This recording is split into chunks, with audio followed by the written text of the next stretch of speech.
jalan yang maha tinggi dan maha agung, yaitu menajat kehadirat Allah Subhanahu wa Ta'ala dengan berzikrullah di hati sanubari, dengan mempunyai pimpinan yaitu Allahul Muqaddasah, sang mursyid. Dimanapun di atas dunia ini, untuk belajar sesuatu harus mempunyai guru. Apapun pelajarannya harus mempunyai guru. Tetapi mursyid ini adalah guru yang paling istimewa, karena selama ini di dunia kita menuntut dengan ilmu yang duduk dalam otak, dan gurunya walaupun namanya profesor menurunkan ilmu yang ada dalam otaknya. Kita mendengarnya dan menerimanya dengan otak pula. Jadi turun ilmu antara otak profesornya kepada otak mahasiswanya, dan diolah oleh sang mahasiswa atau sang siswa, sehingga si murid itu menjadi pandai, hidupnya menjadi terarah. Inilah ilmu pengetahuan turun-menurun dari sang guru kepada sang murid, yang merubah sang murid itu menjadi orang yang baik, orang yang berilmu. Begitu juga agama al-Islam, turun daripada otak sang ustadz kepada otak sang murid. Maka murid itu bermental Islam, berperangai Islam, hidup beradab Islam, salat sebagai orang Islam, dan sebagainya. Hidup dan kehidupannya dijulujuri oleh al-Islam. Namun tadi kita sebut mursyid itu guru yang istimewa, karena dia membawa dua. Satu mengajari otak sang mursyid dengan otaknya, satu lagi mengisi kalimat Allah di dalam hati sang murid dengan hati si guru. Dengan lain perkataan, arwah sang murid diisi oleh arwah sang guru dengan menyalurkan ke dalamnya kalimatullah, zikir Allah. Ini keistimewaannya. Jadi bukan diberikannya otak antara otak, tetapi antara rohani dengan rohani. Inilah dia keistimewaannya. Karena di dalam ilmu syariat yang dikupas hanya pengertian daripada otak. Di dalam ilmu tarikat dimasukkan dengan metode kalimat Allah dalam hati sanubari. Dan ini semua berdasarkan Al-Quranul Karim dan Al-Hadis. 100% mulai dari A sampai Z berdasarkan Al-Quranul Karim dan Al-Hadis. Dan ilmu ini dimasyhurkan di luar dengan ilmu tasawuf. Pelaksanaannya namanya tarikat. Kalau sudah menjadi gabungan ilmu tasawuf dengan tarikat, itu dikatakan sufi. Jadi ini adalah sebahagian daripada agama Islam yang sangat tinggi, yang sangat mulia, yang langsung hubungan antara Tuhan dengan arwah kita, dengan melalui zikrullah, dipimpin oleh arwahul muqaddasah sang mursyid. Itulah isinya. Nah, ini bagus sekali direkam supaya kita benar-benar mengerti di mana duduknya ilmu ini. Jadi untuk sempurnanya sesuatu itu harus lengkap luar dan dalamnya. Di atas dunia ini semuanya berlapis, tidak ada yang tidak berlapis. Manggis ada kulit ada isi, pisang ada kulit ada isi, manusia ada kulit ada isi, bumi ada kulit ada isi, langit ada kulit, ada lapisan itu dia lapis katanya. Surga pun berlapis, neraka pun berlapis, perkataan pun berlapis, ilmu pun berlapis, agama pun berlapis, manggis juga berlapis, walaupun dia merupakan satu buah manggis, satu buah pisang, satu pribadi manusia. Nah, jadi kita mengupas manusia itu dalam beberapa lapisan. Kalau dikatakan kulit, itu manusia zahirnya sebelah luar. Dikatakan darah daging, itu manusianya dalam sebelah dalam. Kulit itu pun berlapis lagi. Ada lapisan luar, ada lapisan dalam. Daging itu pun berlapis lagi, ada uratnya, ada syarafnya, ada darahnya, ada sumsumnya, ada tulangnya. Sumsum pun berlapis lagi, ada luarnya, ada dalamnya. Itu semua masuk lapisan zahir manusia. Tapi ada lagi lapisannya yang meta, fisik, yang batin, yaitu ruh. Ruh pun berlapis, tapi saya belum mengupas lapisan ruh karena itu sudah mulai mendalam. Ruh pun melapis ya. Jadi ini kita kupas di sini dua, satu zahirnya sedikit untuk tanjakan. Kapal terbang itu kalau mau terbang terus jangan punya landasan.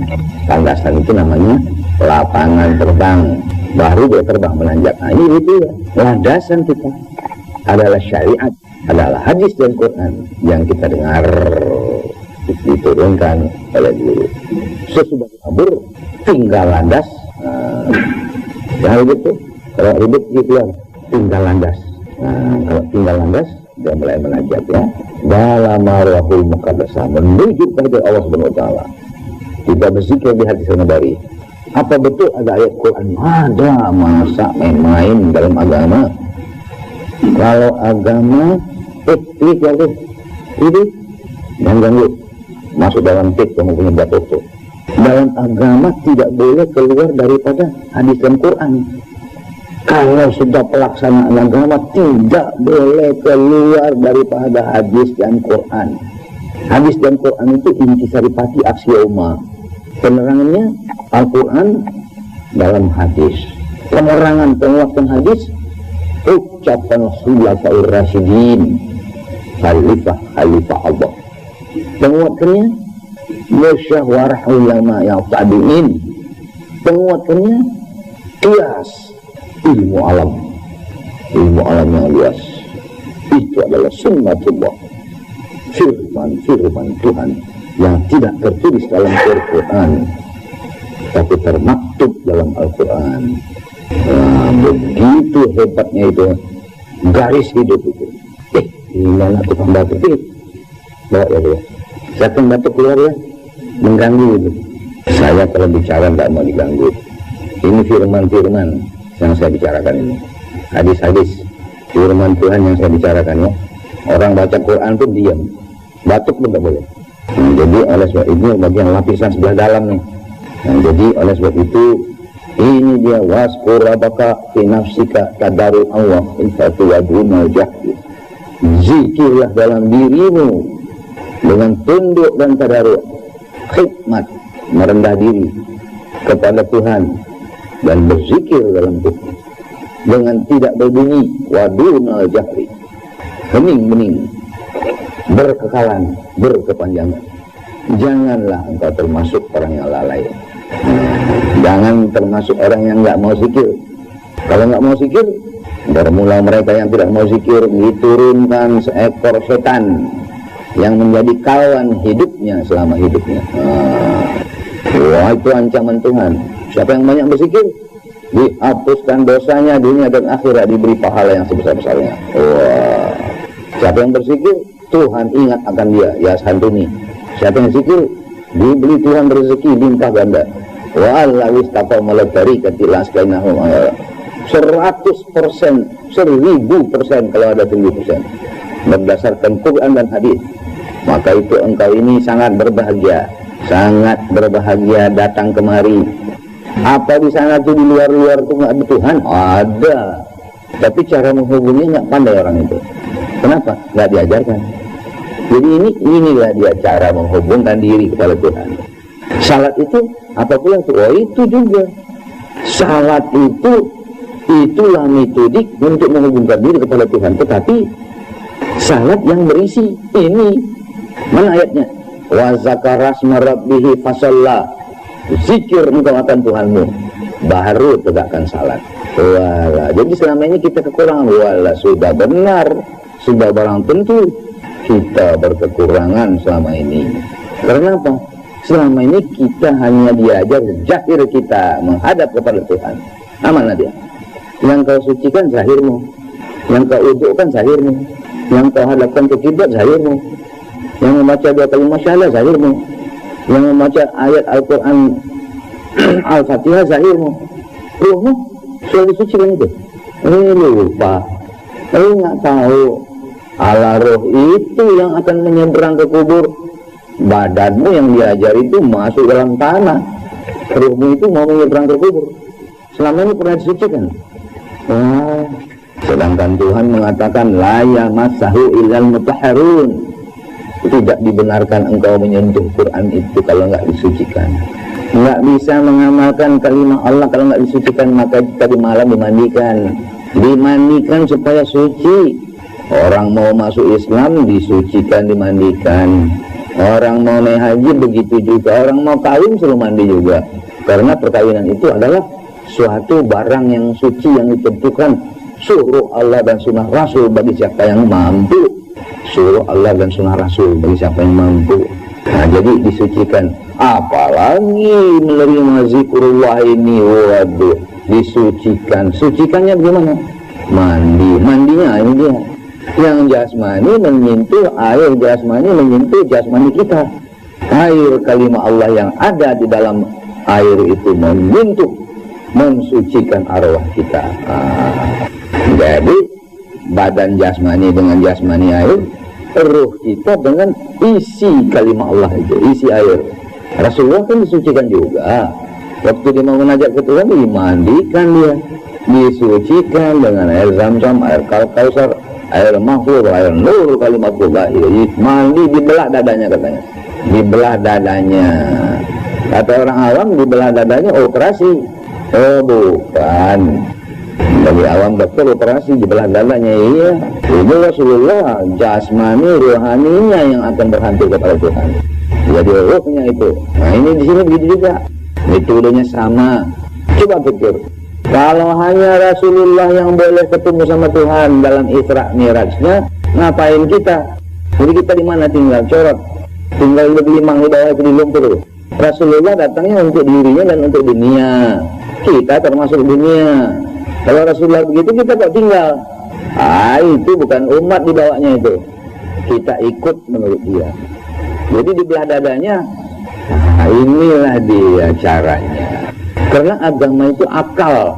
Kalau Rasulullah itu sendirian masuk surga, apa guna dia utus untuk dunia dia? Kalau dia begitu, kita begitu. Kita ini menurut. Baru kita mulai tahu agama itu apa. Nah, jadi ini sekarang kita bersihkan roh kita. Karena apa? Kalau nggak dibersihkan, seperti jasmani lah. Banyak debunya, banyak kotorannya, banyak telepongnya, banyak najisnya, banyak segala. Nah, kemudian kita sucikan ruh kita. Tahu engkau? Mensucikan ruh lebih sempurna daripada mensucikan jasmani. Yang kau sucikan najis yang di luar. Najis yang dalam perut kau itu masih banyak tuh. Iya enggak Denan? Mana Denan sini? Hah? Nah, Denan mana ya? Ada? Mana? Gembalanya mana gembalanya? Gembalanya si Denan itu. Yang digembalakannya. Ini kan? Nah, yang menggembalakan mana? Ada? Tunjuk tangannya lah. Mana tangannya? Nah, begitulah. Jadi kalau kita bersuci, kan kotoran yang di luar yang suci, yang di dalam kan masih ada. Dibawa juga sembahyang tuh? Dibawa. Nah, jadi ruh kita yang kena noda itu selama ini dibawa sembahyang gimana? Wah, itu disucikan dengan kalimat Allah. Wa zakarat marabbihi fasalla. Jadi nampak sama kita uraiannya itu adalah ilmiah ya. Wah, itu dia. Ilmiah. Wah, Islam itu ilmiah. Islam itu dasar akal yang tinggi. Tuhan kita bukan Tuhan sontoloyo. Tuhan maha pintar, maha tinggi, maha agung, maha mulia, maha pandai, maha segala. Dia turunkan metodik yang dibawa oleh Rasulullah, yang diteruskan oleh Khulafaur Rasyidin, diteruskan oleh tabi'ut tabi'in, khalifah-khalifah Allah dengan segala kebijaksanaan dan kepandaian. Tinggi ini ilmunya. Jadi siapa yang dapat ini? Kasihan rugi. Kalau kasihan rugi nggak apa-apa. Ada lagi yang membantah Qurannya itu. Wah, bahaya. Membantah Quran apa namanya? Nah, jadi oleh sebab itu syukur alhamdulillah setinggi-tingginya kita mulai mensucikan ruh kita. Kalau ruh sudah suci, segala iblis lari. Kalau segala iblis lari yang dalam ruh itu, kita sehat. Selama ini rupanya ruh kita itu dihinggapi oleh yang tidak baik. Nah, disucikan sama kalimat Allah. Kalimat Allah yang disebut-sebut di luar itu itu tidak berjaya karena tidak pakai metodik, nggak pakai sistem. Bagaimana masukkan kalimat Allah dalam hati kalau nggak ditunjuki oleh guru? Jadi oleh sebab itu kita bersyukur kehadirat Allah Subhanahu Wa Taala. Kita menerima metodiknya, kita menerima metodik dalam bahasa Arab tarikatnya yang diterima, cara melaksanakan kalimat Allah supaya hati itu bersih. Kalau hati itu bersih, seluruh hidup kita bersih karena kita menerima pengajaran ilmiah dari otak, dari guru, dan kita pengajaran sucian roh daripada guru. Baru lengkap Islam itu. Selama ini kok ini nggak diajarkan oleh ustadz-ustadz. Dia mengajarkan lapisan yang pertama sampai kepada yang setinggi-tingginya yang pertama itu. Sampai di Yayan, di El Azhar, gurunya cukup. Ini gurunya jarang. Guru rohani jarang. Jadi karena jarang ya ditunggu dulu sampai gurunya datang. Orang Padang bilang apa? Calak-calak ganti aso melaki tukang datang. Kalau datang tukang baru bekerja. Itu kata orang Padang ya. Entah ada orang Padang sini nggak tahu ya. Jadi syukur alhamdulillah kita telah mendapat ini. Jadi ini dapat dipertahankan ke dunia mana saja, bahkan ini mulai dibuat susunan teknologinya agar supaya seluruh umat Islam di dunia tahu, agar seluruh umat di dunia mengerti bahwa Islam itu dalam, bahwa Islam itu bukan saja zahir tetapi dalam, bahwa metodologinya hebat. Jadi selama ini kenapa nggak dibikin orang begitu? Saya sudah bilang tadi, guru besarnya jarang, guru besar profesornya untuk ilmu kerohanian jarang dan sulit ditemuin. Karena itu soalnya soal arwah, soal ruh, tapi bukan soal ruh orang, soal ruh pribadi. Ruh kamu itu adalah kamu yang berkewajiban untuk mensucikannya, itu kamu yang berkewajiban untuk menzikirkannya, bukan orang lain. Tuhan menciptakan manusia itu ada jasmaninya, ada rohnya.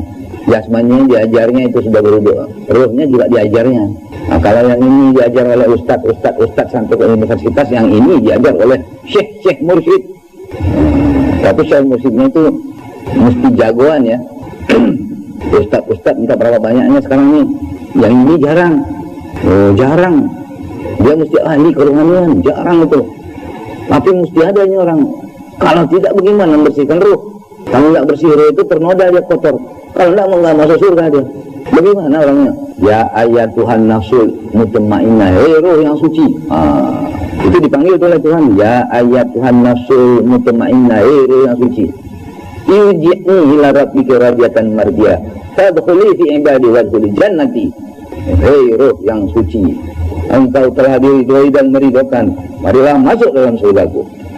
Itu kata Tuhan. Dipanggil itu ruh yang suci, yang nggak suci nggak dipanggil. Jadi bagaimana kita selama ini? Untung masuk kemari. Wah, kenapa sih nggak dimasukkan ustadz di luar itu? Dia nggak belajar ini. Kalau orang hanya tamat SMA, dia belum mengupas perkara ruh sendiri. Tuhan mengatakan dalam Quran, ruh itu urusan Tuhan. Kau mengetahui sedikit, hanya sedikit itu. Kalau orang maha milioner 100 juta sedikit sama dia. Sama kita gimana? Sudah karam kita. 2 tetes air bagi kita apa artinya? Bagi sebut sudah karam dia. Nah, jadi yang sedikit itu kata Tuhan itu sudah banyak sekali sama kita itu. Ruh orang, ruh ini, ruh hantu, ruh iblis, hantu berburu, sana sini, malaikat, segala macam yang gaib-gaib itu bukan urusan kita.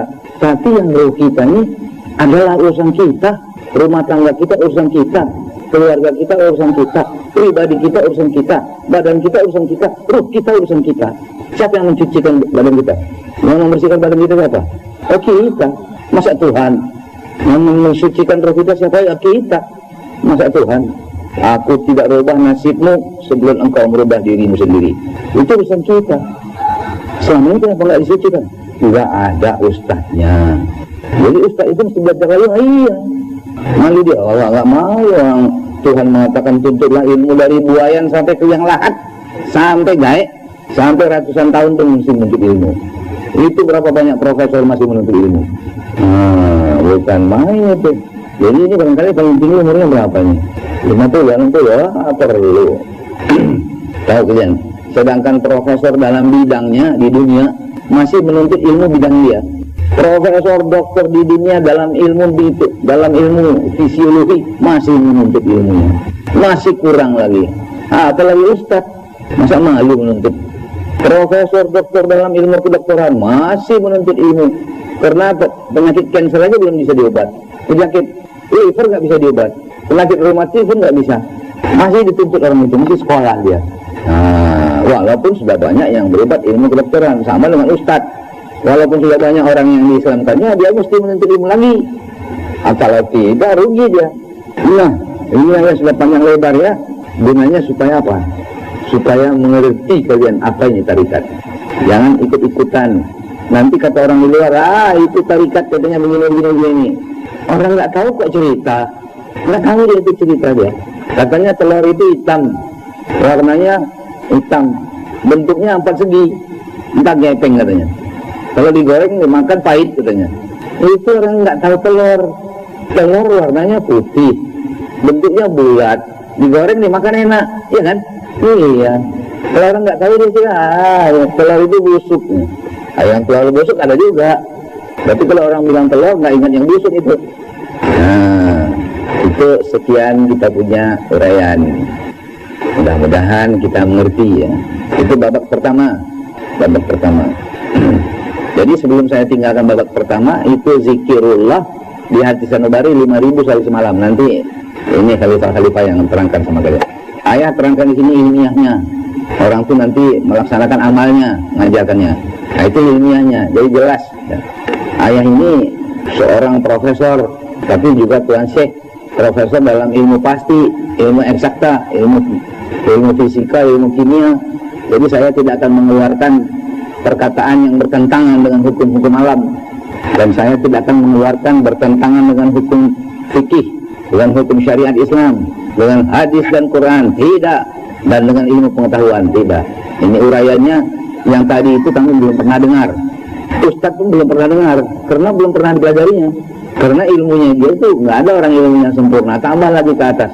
Saya saja masih belajar, tapi kata Nabi belajar sampai ke yang lahat. Nah jadi amaliyahnya itu kita berzikir ya. Nah, pada yang taraf pertama ini ayah nggak tambahlah babak kedua, cukup babak pertama saja. Besok bukan sini. Jalan yang